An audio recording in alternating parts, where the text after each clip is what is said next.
right, so before we jump into the marketing specifics, I'll give you like an overview of what we're going to do here. We're going to look at SEO. We're going to actually go through like a little bit of like initial SEO planning, identify some issues, identify some quick fixes, and go through a game plan for success on the SEO side. So improving our rankings on organic search and what that actually entails. So I think that's going to be super educational. Facebook and Instagram, we're going to go through what they're already running on Facebook and Instagram, some gaps I see in the strategy, and then how we fill those gaps and how we build a more robust campaign to generate a better result. We're going to go through a Google Ads framework and kind of what we should be spending our money on Google Ads wise, and then the things that we need to pay attention to make sure we're optimizing that investment. Some things with marketing automation and some more advanced techniques to increase booking rate. But the first thing that we're going to do when we go through a presentation like this is we're going to crunch some numbers. So one of the first things we want to find is, hey, how much are we making per month right now? What's our current revenue? And let's say that's $75K a month on average. And then we want to talk about the financials of the business a little bit and do a little bit of financial planning. I've got clients that are doing probably like $300,000-$400,000 a year in revenue, but they're profitable. The owner takes home six figures and they love their lives. And we work with clients all the time and talk to people all the time. They're doing seven figures and beyond that are struggling, drowning in debt, and owners can't take home a paycheck. So we want to get a good feel for the financial health of the business and what we need to do to course correct. So there's two parts of this equation, right? Like as a business that might be struggling, part of that is you need more business, you need more customers, but not only do you need more customers in the door, you need to have good retention, because constantly filling the funnel with new customers and then not retaining them is going to be a recipe for failure. And then also financial planning, making sure that you know your numbers, that you're responsibly managing your investments, and that you're profitable first and foremost. So we'll go over some of those things when we first talk to a prospect. We'll go over the current month revenue and we'll set some targets. So let's say, hey, I'm at 75K a month right now. We're kind of at a break-even point.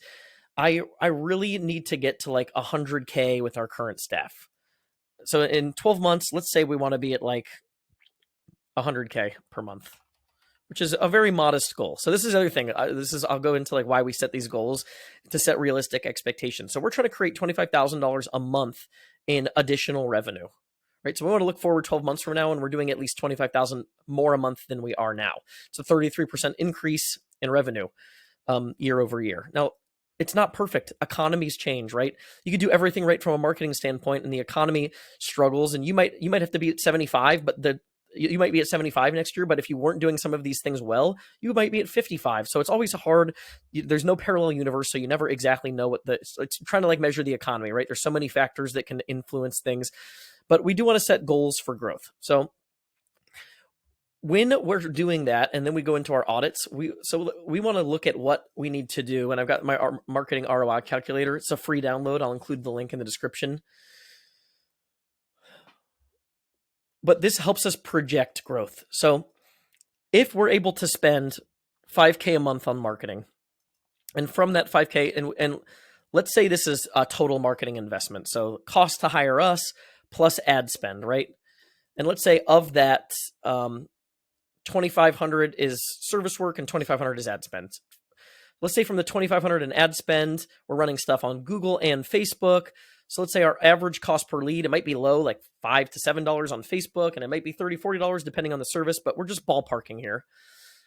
So let's say we're able to generate 125 total leads per month at a cost per lead on ad spend of, so real quick, actually, I'm gonna edit this, because here's what I always say, and I believe this is true.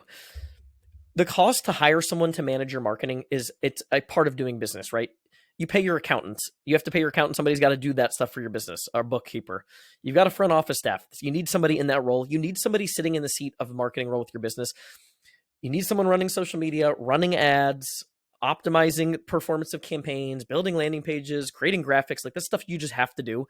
So when we normally do this, I say include the cost of a marketing agency or a marketing person. If you have someone full-time in-house doing this, whatever that is, include that as a fixed cost. And we want to measure this on variable costs. So let's say this is just the ad spend side alone, and it's $3,000 a month.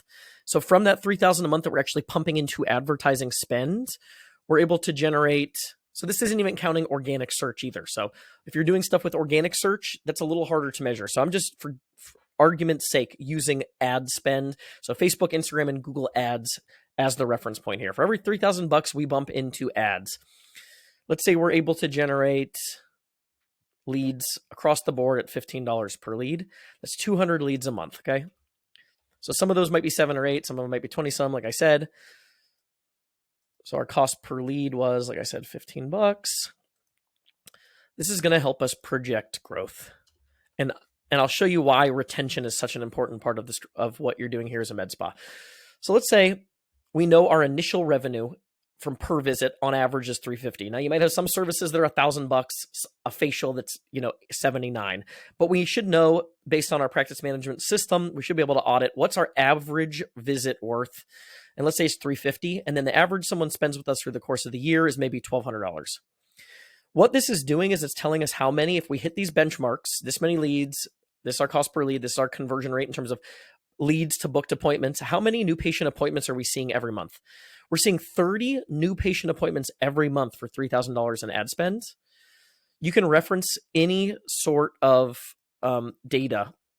$100, if you could just Google cost to acquire a customer for med spas, reference the book Med Spa Confidential a bunch. They talk about, $300-$400 being cost to acquire a customer. These are great numbers. If you're able to acquire a customer for every $100 in ad spend, probably going to be off to the races here, assuming all of these other things fall in line. So this is telling us that for month 1, we're able to generate 30 new booked appointments at an average visit of $350. So we're generating $10,500 in revenue that first month from that $3,000 in ad spend. And what it's doing is it's attributing a certain dollar amount to a repeat business. So by the time you get to January, if you started in August, you have 30, 60, 90, 120, 150 new customers that you've acquired. Of those 150 customers, some of those people should be spending money with you in subsequent months, right? So by January, we should have as much repeat business from those previous 150 customers as we do new business. And that starts to scale and help you build exponential growth, because every month, all you're seeing is that same 10,500 from new patients acquired.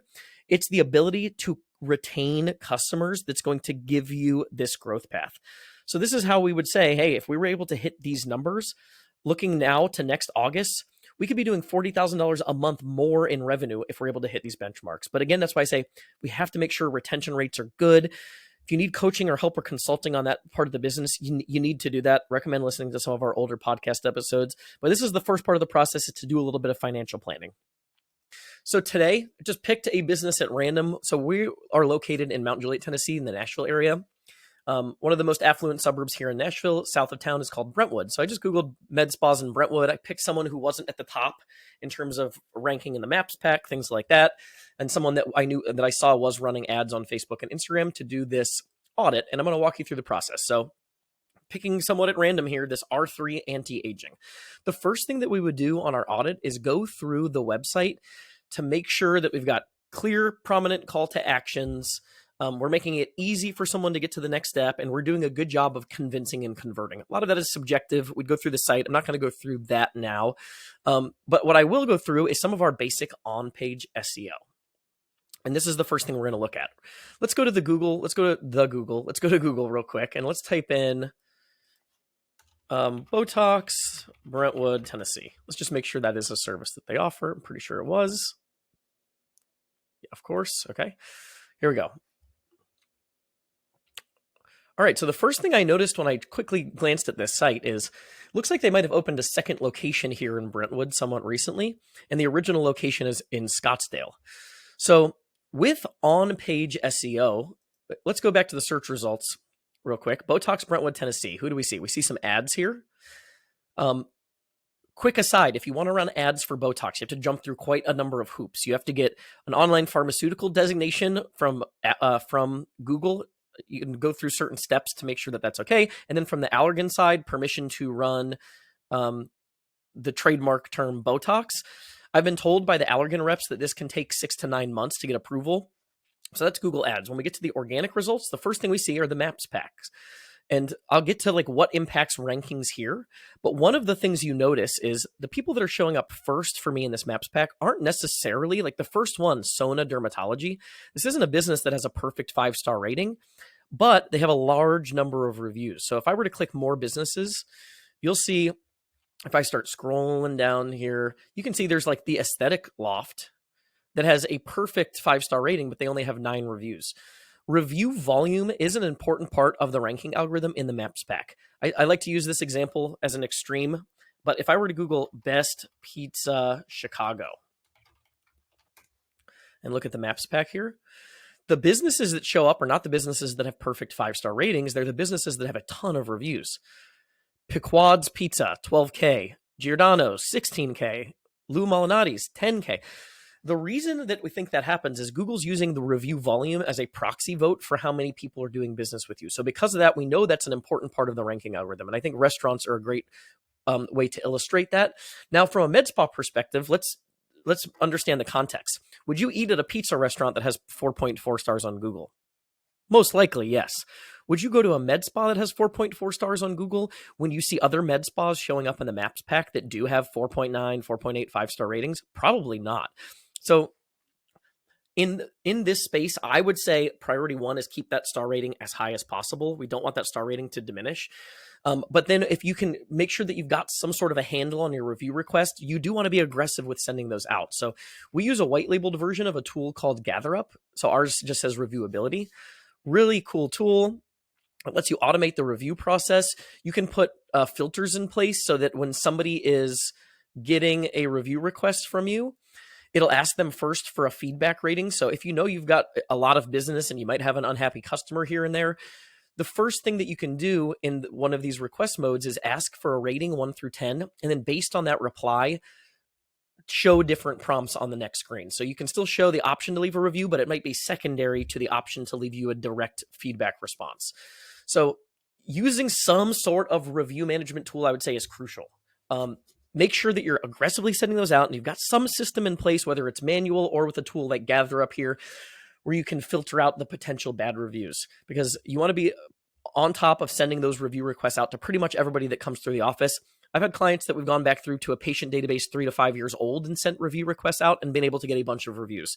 So stay on top of reviews. You can see how important it is. I think that's a good illustration. Now we get to what we call the traditional blue link results, the organic results. You see Brentwood Dermatology, Allen Wellness, Skin Spirit, Douglas McMillan, National Dentistry, Schaefer Skin, Skin Lux.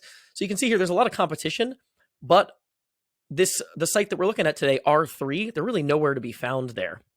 And one of the things you notice if you look at some common threads, so you know this isn't just my opinion, this is coming from someone with over a decade of experience as an SEO. We originally started as an SEO-only provider for local businesses in South Florida in 2012. So we're very well versed in this area. Look at all these sites. They've got a dedicated page on their website for Botox. And the page title says something along the lines of Brentwood, Tennessee Botox, Botox injections near me in Brentwood, Botox in Brentwood, Tennessee, Botox Brentwood, Tennessee. For as smart as Google is, and there are all these signals that they could probably easily figure out that if you're a med spa in Brentwood that offers Botox, they have enough information to put you in the mix for the search results. On-page SEO signals are still very important. We see massive ranking bumps when we get this right most of the time. So what we'll notice here with this site, R3, is as a med spa that's just opening this new location, their page title for Botox doesn't even include the mention of Brentwood. So think of your web pages as documents in a folder. We now have this document in a folder that Google needs to understand that this is the document they should be showing to users if they're searching for Botox in Brentwood. And this page only mentions Scottsdale, Arizona. And then you see in the page itself, now we've included some mentions of Nashville. So Botox injection, Scottsdale, and Nashville. Ideally, as a 2-location business, you should include both locations in that page title. If you have more than 2 locations, you probably want to start building out little mini sites. I think we might have seen an example of that in the search results, because I saw one of these said locations. Let me see if I can find that one real quick. I thought that was a good example, actually.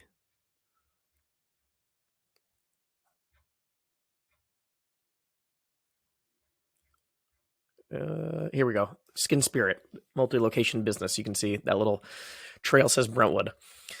So they've got just the one page on Brentwood, in an ideal world, you would have a little mini site for your Brentwood location. Once you get past 2 locations, you can't combine all of the different locations in your page titles, but as a 2-location business, you can. So missing an easy opportunity to improve rankings from cleaning up some of this on-page SEO with those page titles.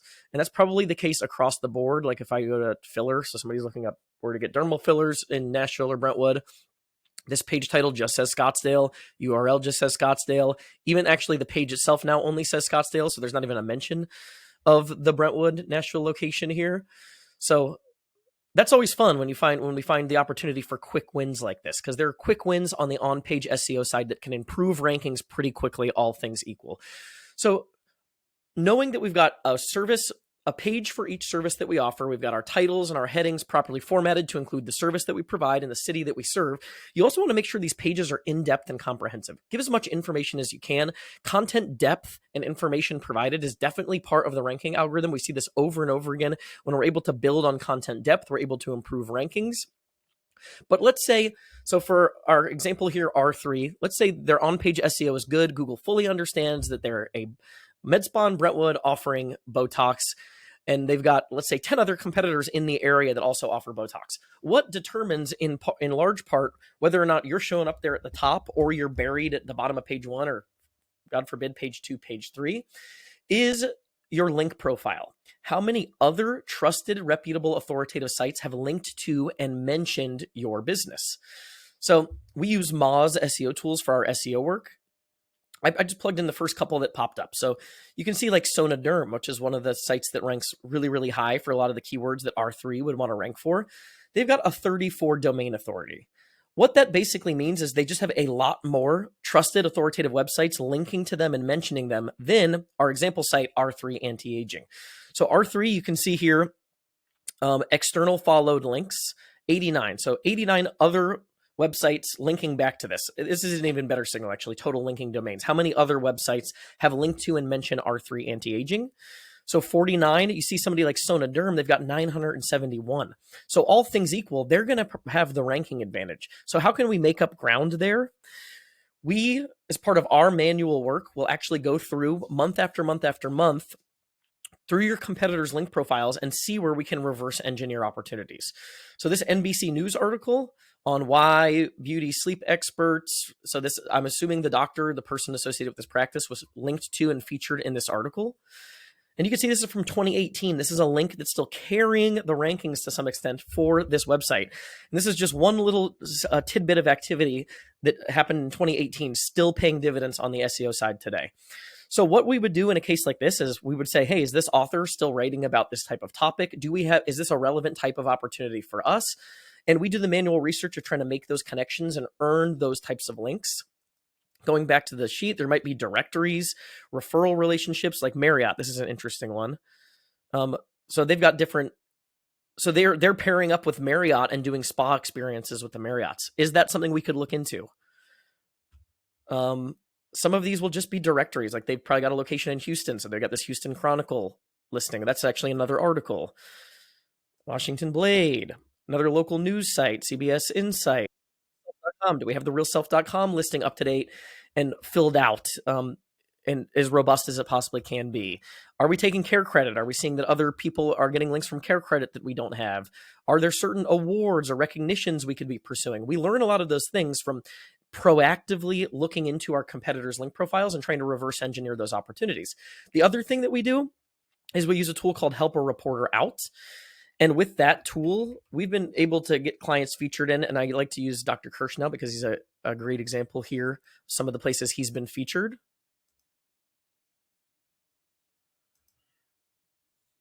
I'm just going to go to past year. With that tool, we've been able to get him featured in some of these sites. You can see just, and he's had some of these before.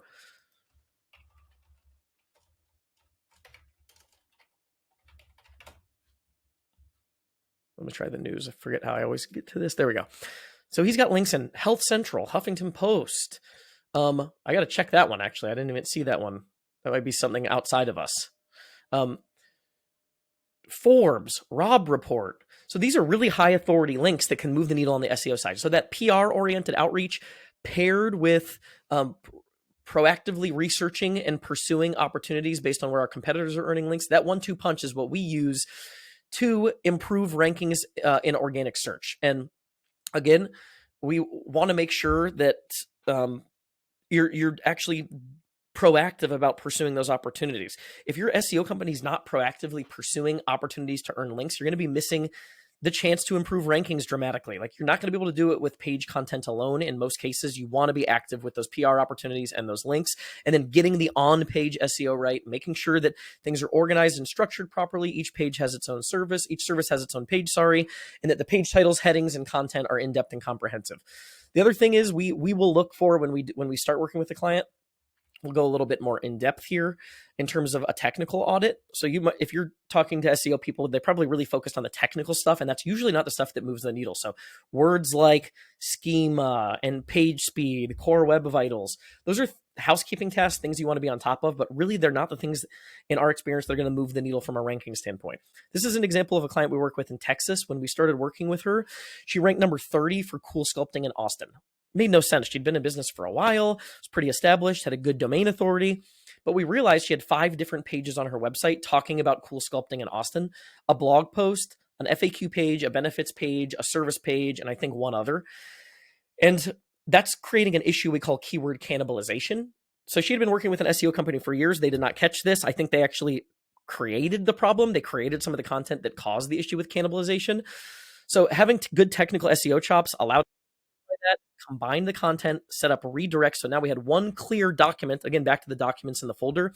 If Google's trying to figure out what documents they should show a user for cool sculpting in Austin, let's make it easy for them. And you see here within 60 days, they shot from number 30 to page 1. You see normal fluctuation after a ranking jump like that. Now they're in the top half of page 1 for cool sculpting in Austin. So that's a little bit of an overview on the on-page SEO side, and then the link prospecting side for SEO. The next thing we would look at is what we call local listings, NAP consistency, which just means name, address, phone number, or citations. Those are all synonymous terms for the same idea of, hey, how do we make sure that our business information is up-to-date, accurate, and consistent across the web's top directories? You can automate a lot of this with a tool like Moz Local, which is what we use, or a tool like Yext, where you can also do it manually. So you can see there might be information missing from a Facebook listing associated with the business. Maybe not a big deal, though. So we don't get caught up on this. This is not a huge ranking factor. It's a housekeeping task. But we do want to make sure that the information, the hours, the service portfolio is up to date, accurate, and consistent across these top directories, and that we're not missing an opportunity for a presence on it. Like, we don't have an Uber listing. If somebody's coming to do an Uber from the practice in the city, want to make sure it's easy for them to get there.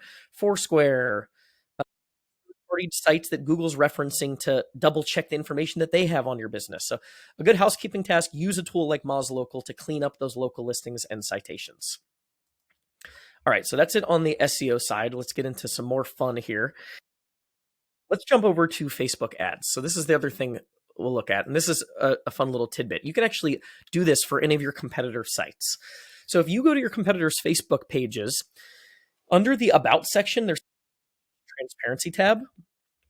And this is going to allow you to see the ads that your competitors are running on Facebook and Instagram. So let's go to our, and let's see that we see that they are running ads. And when we click that button, we're going to see exactly what ads they're running. So they're running Cyber Monday, book now or miss out on 40% off, Cyber Monday sale. Okay, a few tips. Devils in the details and nuances matter with all of this stuff, especially when you're pumping money into ad spend. So I like to use this example to simplify things, but let's say for $1,000 in ad spend, you're able to generate leads for $15 per lead. And then of those leads, 10% of them end up booking an appointment with you. What that would mean is for every $1,000 in ad spend, you're generating roughly seven new patient booked appointments. If you can take that same $1,000 and you can get that cost per lead from $15 to $750, and you can take your booking rate from 10 to 20%, you're now seeing 28 patients for that same $1,000, quadruple the return on ad spend, all other things equal. So all of these little decisions, these nuances and strategy can make a dramatic difference and impact on your bottom line results. So when I see this ad, for example, I see Cyber Monday deals are here, book now or miss out 40% off. And then as the video starts rolling, all the primary text just says Cyber Monday sale. So if I'm not a customer of R3, so I don't know if this is going to existing customers or if this is going to everybody in the Brentwood, Nashville area, This has done nothing to connect the dots for me on what service is being promoted and why I might be interested in this. All I know is there's this. So think about as you're scrolling through Facebook and Instagram, right? You're there to see what your friends, your family members are doing, pages that you intentionally follow. When you see an ad, your instinct is to scroll past the ad unless it quickly grabs your attention. If I'm scrolling past this and I just see Cyber Monday sale, and there's nothing to intrigue me or to get my attention really, or to captivate me, you're going to miss the opportunity to take the first step of what we call our condensed ADA model. So we try to think of our ads like this. We want to move people through that old school acronym: attention, interest, desire, action, as quickly as possible. The first thing we have to do with an ad is capture the user's attention. I don't think we're doing that with that Cyber Monday sale, and I'll get into the framework that we use here in a second. Lip filler treatments by our nurse injector, Amanda. The patient requested to give her lips. Let's look at this one. This one might be one that's just running consistently, I'm assuming.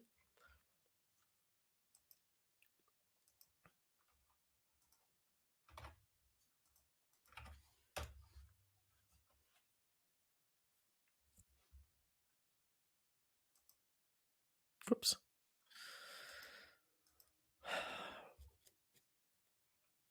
This one I would say is better. Let's see where the link goes, and I'll get to some of the stuff I still think is missing that can dramatically improve ad performance. When I see a before and after, most people are scrolling past this. You're not really going to connect the dots on what even it is that you're looking at. So if we're promoting lip filler treatment, I want some sort of bold imagery in the graphic that draws the attention to like a user that's even been thinking about lip filler. They have some familiarity with it. They just are interested in what this before and after looks like. We want them to see lip filler before and after, lip filler results. Like, we want some prominent text overlay that can call attention to the user. But let's go ahead and look at where this is going real quick. So it looks like maybe just like a contact page. Where's that going? So maybe this is just running on Instagram only as a boost potentially too. Okay, so I'm going to get to a couple other aspects of an effective ad strategy. I see there's also an event on December 8th being promoted. Beauty Bubbles and Bites, December 8th, 6 to 9, 15% all services. Again, I think there's some really small text here that's the stuff that's going to be attractive. Beauty Bubbles and Bites doesn't really tell me what this ad is about, why I would be interested in attending this event. So if it's going to be 15% off Botox and filler, you might want that to be the primary headline. 15% off all med spa services. Beauty Bubbles and Bites as the secondary headline. Again, attention, interest, desire, action. How do we move people through those steps? From there, so I'll kind of show our framework and what we're generally looking for from an ads perspective on Facebook and Instagram. So we want bold imagery with text overlay that quickly captures the user's attention, lets them know what it is we're promoting, why they would be interested in the service, and why we're a reputable provider. We also want to let them know that we're local. So we have a framework and a checklist that we use for our static image ads to get them to look like this. And this is, again, when we start working with clients, a lot of times we're able to take that cost per lead from 15 down to 8, from 25 down to 12. Like, if we can cut cost per lead and increase conversion rates, we can dramatically improve ROI. So all of these details matter. So I go through our framework a little bit here. We want evergreen, new patient-centric offers. We want ad copy that convinces and converts. We want images that have, like I said, the text overlay and are bold and pop in the newsfeed to grab the user's attention. And then once a lead comes in, we want to be really clear with what the next steps are and how we communicate with that lead. So we use some form of marketing automation. We use a tool called High Level. There's a lot of different ways that you can do this. But what this does is, instead of somebody inquiring about your service and it just being dumped on your desk, it gives you the opportunity to automate extra touch points. So as soon as they fill out a form expressing interest in a service, we send an email, a text message. You can send pre-recorded voicemail drops, and you can keep following up with that prospect. And then once they respond, showing they're serious about booking an appointment, then your front office staff can get involved. The reality with Facebook and Instagram is 80 to 85 to 90% of your leads are never going to convert into booked appointments. So you don't want your front office staff chasing those people down, day after day, week after week, month after month, when they're just kind of stiffing you on communication. We want some way to pre-qualify the serious inquiries. And we do that with marketing automation, with some of these touch points that are coming hands off. So when we do that, once somebody responds, hey, thanks for inquiring about our lip filler promo. Were you interested in booking an appointment? No response. A day later, hey, Sarah, just following up to see if you were still interested in booking an appointment for the service. I've got some availability next week. And we're automating those touch points until someone responds. Then your front office staff can get them over the finish line and book the appointment. So that's an extra component to an ad strategy that, again, can take that conversion rate from 10 to 15 to 18%, dramatically improving the return on investment from your ad spend. Okay, going to Google Ads, a little harder to manually to look at this without getting access to the Google Ads dashboard. But one of the things we would normally go through is we'd look at the Google Ads campaign, look at performance, look at conversion tracking, look at lead cost, conversion rate, things like that. Here's my quick tip when you're auditing your Google Ads. There's a section in your dashboard that says search keywords. Those are the keywords that you're typing in. You're telling Google, hey, I think these are the types of things I want to show up for. Depending on how you have that structured, Google will take a ton of liberty with what they actually show your ad for. Good example of this, we launched ads for a client that was doing laser hair removal in Arlington, Virginia. We had pretty tight parameters, either exact match or phrase match, basically telling Google, hey, don't interpret this many ways. Like, we really only want people that are searching this specific phrase. They still showed our ad for people looking for body waxing and at-home waxing kits, services that we didn't even offer.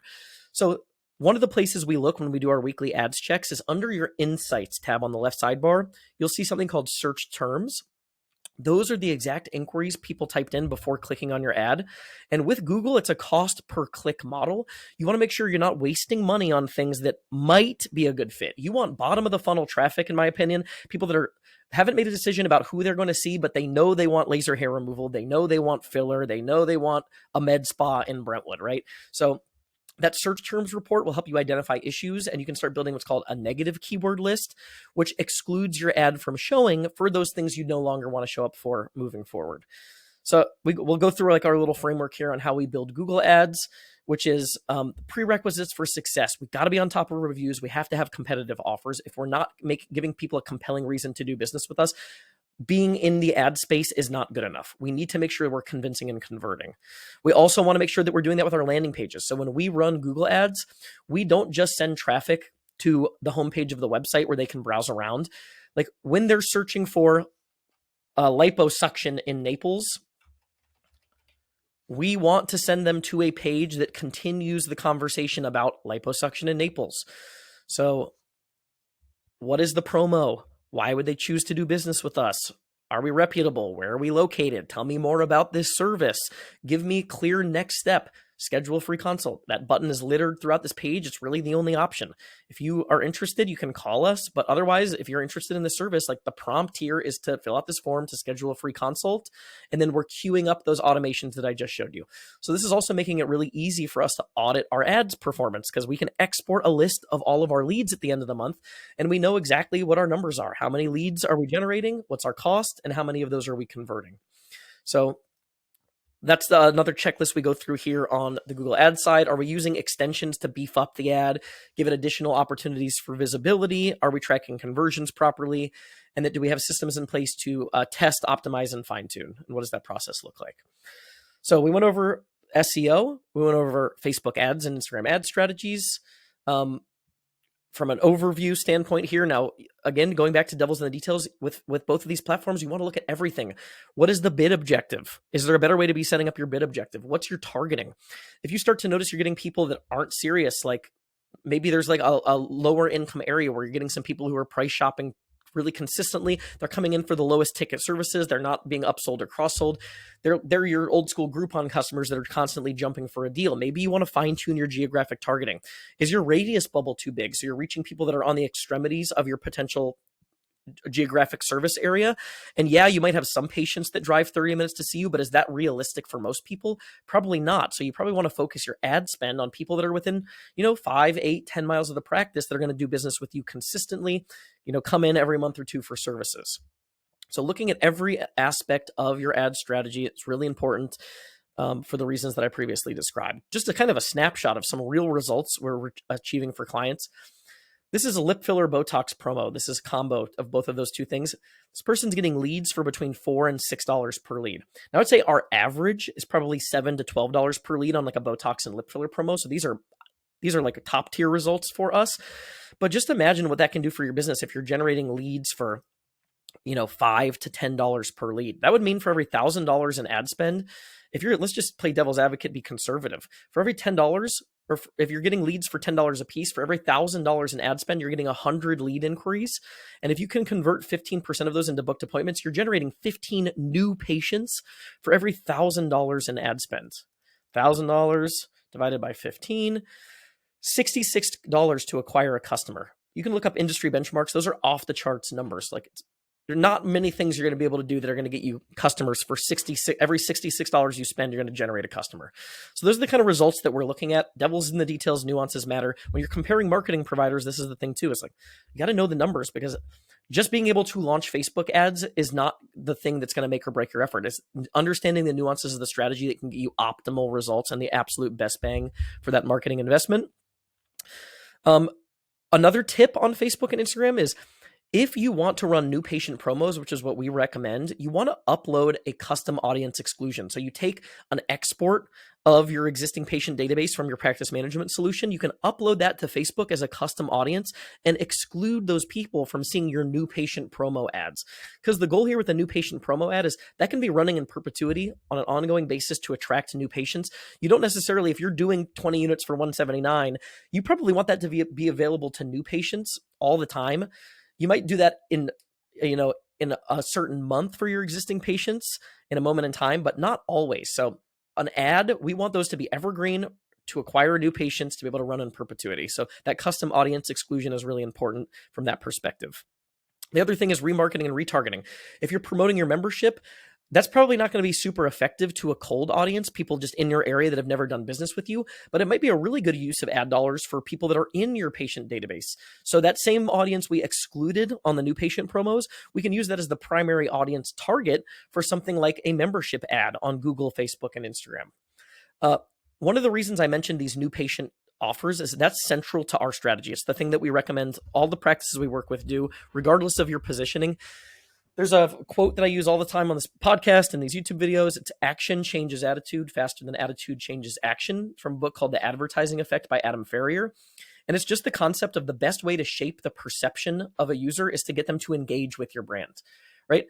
My wife and I drive 30 minutes into downtown Nashville still to go to our old dentist because of that principle. We know him, we like him, we trust him. Yes, there's a dentist 3 minutes down the road for me, multiple, but I like my dentist. I'm comfortable going there. So we still drive 30 minutes into the city to go to that dentist. We're trying to use that same principle to attract patients to your med spa. So giving people an incentive to come in for the first time and then having them stay because they like the service, they like the people, and they like the result is the key to your marketing and your advertising strategy, in my opinion. So that's the gist of it. That's kind of the overview that we go through, and then we do an intro on our team. But I hope that audit was helpful. I hope you were able to take some things away for your own business. Look at some of the stuff you're doing from an on-page SEO standpoint. Are there any missing gaps with those citations and local listings? Are you doing what you need to do to improve your link profile and earn those link signals that can boost your rankings? Did you check the boxes on some of these overarching key principles from an ad standpoint on Facebook, Instagram, and Google? And if you have any questions, shoot them in the comments below, or feel free to schedule a strategy call with me. I'll make sure that link's included in the video description too.